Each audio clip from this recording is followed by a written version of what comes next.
How do you think we've done today? Brilliant, Jamie. Brilliant job, mate. Thank you very much. It's all right. Good job.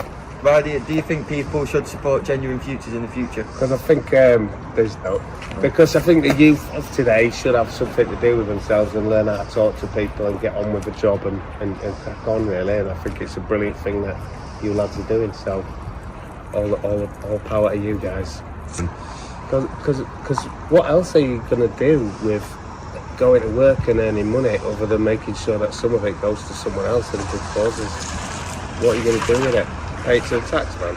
Never looked so bright. I don't need to see the road to believe, yeah. Cause this is where I'm meant to be, I believe. And I feel the magic everywhere. It's all around us, it's in the air. And I see the